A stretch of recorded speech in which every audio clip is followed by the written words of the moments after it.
Welcome to global channel. Jayanthi Amirisetty tip and cooking ఛానల్కి స్వాగతం. పిల్లల నుంచి పెద్దల వరకు ఇష్టమైన దైవం గణపతి. వినాయకుని ప్రార్థిస్తే విఘ్నాలు తొలగుతాయని ఇంట్లో కానీ వినాయకుని ఆలయంలో కానీ భక్తులు గుంజిళ్ళు తీస్తారు. ఎందుకు తీస్తారో తెలుసా మీకు? వినాయకుడికి గుంజిళ్ళు అంటే ఎంతో ఇష్టం. గుంజిళ్ళు తీయటం వెనక శాస్త్రీయత ఉంది. ఈ విషయాలు తెలియాలంటే ఈ వీడియోని పూర్తిగా చూడండి, స్కిప్ చేయకుండా చూడండి, పూర్తిగా చూడండి. వినాయకుడి పూజిస్తే ఏ పనిలోనైనా ఆటంకాలు ఉండవని అందరూ నమ్ముతారు. కొంతమంది ప్రతిరోజు వినాయకుడిని దర్శించనిదే ఎలాంటి పనులు మొదలు పెట్టరు. ముఖ్యంగా ద్రవిడ సాంప్రదాయం పాటించే వాళ్ళు పిల్లలైనా పెద్దలైనా వినాయకుని ఆలయాన్ని దర్శించనిదే కార్యాలకు కానీ పాఠశాలకు కానీ వెళ్ళరు. ఉదయం తొందరలో పెద్దగా పూజలు చేయలేకపోయినా వినాయకుని ముందు కనీసం 3 గుంజీలు తీసి తమ రోజువారి పనులకు వెళ్లేవాళ్ళు ఎంతో మంది ఉన్నారు. అసలు వినాయకుని గుంజిళ్ళు అంటే ఎందుకు అంత ఇష్టం? దాని వెనక ఉన్న పురాణం కాదు తెలుసుకుందామా? కైలాసం వెళ్లిన విష్ణుమూర్తి ఒకసారి శ్రీ మహావిష్ణు శివుడి దర్శనం కోసం కైలాసం వెళ్ళాడు. శివ దర్శనం అయిన తర్వాత విష్ణు తన శంఖ చక్ర గదాయుధాలని పక్కన పెట్టి శివునితో కూర్చొని లోకాభిరామాయణం మొదలు పెట్టాడు.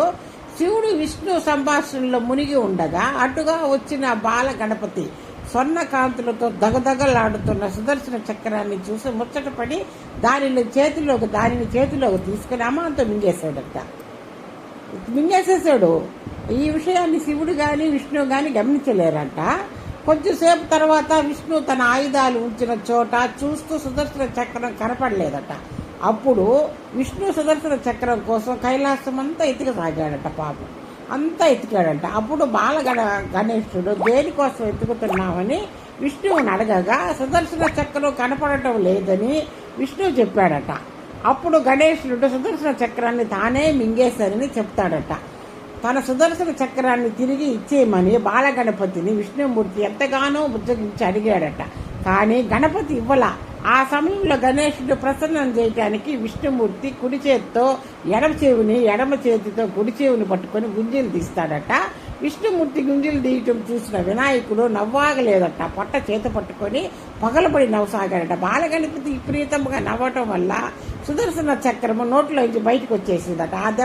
ఆ దెబ్బకు బతుకు జీవుడా అనుకుంటూ విష్ణు తన సుదర్శన చక్రాన్ని తీసుకుని వైకుంఠాన్ని తిరిగి వెళ్ళిపోయాడట.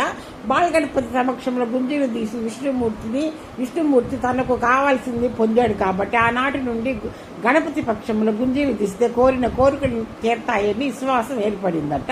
అసలు ఈ గుంజీలు తీయటం వెనకాల ఉన్న శాస్త్రీయతం ఏందో తెలుసా? మన చెవులకు చివర ఉన్న తమ్మెలు అంటే కమ్మెలు దర్శించే ప్రదేశం చాలా సున్నితంగా ఉంటుంది. ఒక క్రమ పద్ధతిలో ఈ ప్రాంతంలో సున్నితంగా ఒత్తిడి కలిగిస్తే మెదడులోని బుద్ధికి సంబంధించిన నరాలు చురుగ్గా పనిచేస్తే తెలివితేటలు పెరుగుతాయని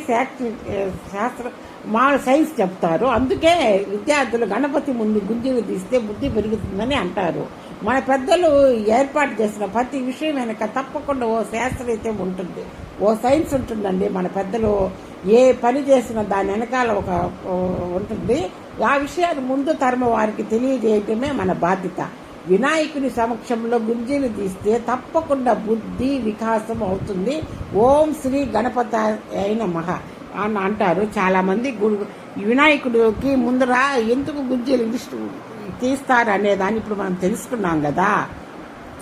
అది పురాణ ప్రకారం. సైన్స్ ప్రకారం గుంజీలు తీస్తే చాలా మంచిదండి. ఎందుకంటే మన తంబిళ్ళు ఉంటాయి కదా చెవులు, ఆ తంబిళ్ళు వెనకాల పట్టుకొని గుంజీలు కానీ తీస్తే మనకి మంచిదని మన పెద్దలు చెప్తారు. ఏ మాట చెప్పినా దాని వెనకాల సైన్స్ ఉంటుందండి. మన పెద్దలు ఏ మాట చెప్పినా కూడా దాని వెనకాల ఎంతో సైన్స్ దాగి ఉంటుంది. అందుకని ప్రతిది పెద్దల మాట సద్ది మూట అంటారు. ప్రతిదీ వాళ్ళు చెప్పిన మాట మనం ఇప్పుడు ఏం చెప్తాడు? వెనక తుమ్మితే ముందు పోకూడదు అంటారు. ముందు తుమ్ము మంచిది కాదు, వెనక తుమ్ము మంచిది కాదు అంటారు. ఏంటంటే పెద్దలు సావిత్రి చెప్తుంటారు. అవన్నీ మనం వినాలండి. పెద్దల మాట సత్య మూట. ఇప్పుడు శివాలయంలో కూడా ఇప్పుడు ఏదో అక్కడికి పోయి గణపతి దగ్గరికి పోయి మనం ముందర గుళ్ళోకి భాగంగానే ఆయన కాళ్ళకు మొక్కి గుంజీలు తీస్తాం.